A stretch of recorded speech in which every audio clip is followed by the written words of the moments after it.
I should explain that Phil Murphy, I'm a New Jersey resident, so I'm a little familiar with this, had wanted to lower the threshold for the millionaire's tax to start at $1 million rather than $5 million.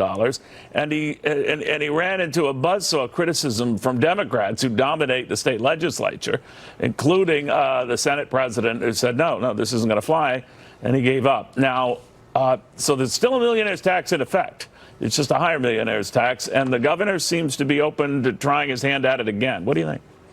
Well, I think this is a bad idea. I mean, the governor is pushing his progressive agenda even further in New Jersey, when New Jersey already, as you rightfully pointed out, has extremely high taxes and fees. You can look at the state property taxes, for example, where after the Tax Cuts and Jobs Act, they're now capped at $10,000. And now you want to add even more taxes on top of that. It's not a good idea. You know, and he's also hiked corporate taxes and all. I'm just wondering what the end game is here. I know it's very popular with the base to do so, and he's trying to say this is a way to rebalance the odds that hurt the little guy and even it up. But the thing is, money can move, and money has been moving from New Jersey. And I'm wondering, it plays out in other high tax states as well. There does seem to be a common theme there.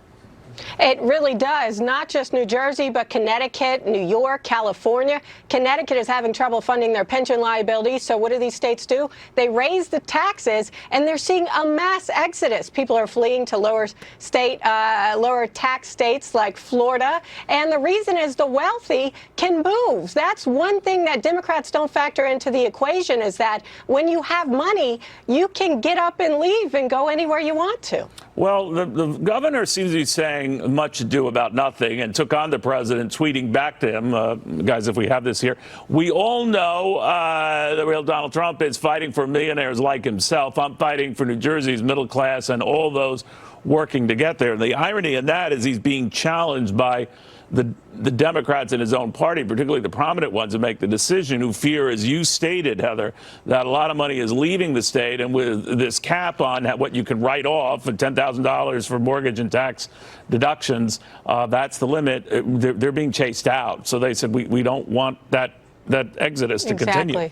Yeah, it's somewhat counterintuitive. I mean, if you look back at the Reagan era, when they cut the top tax rate from 70 to 50 and then 50 to 28 in 1986, it actually increased tax revenues. So the war on the wealthy is real. You can look at AOC's promise to increase the tax rate to 70%, as well as Senator Warren's wealth tax of 3%. But it's stupid to want to drive rich people out of your state, because the wealthy will leave and then your tax revenue will decline.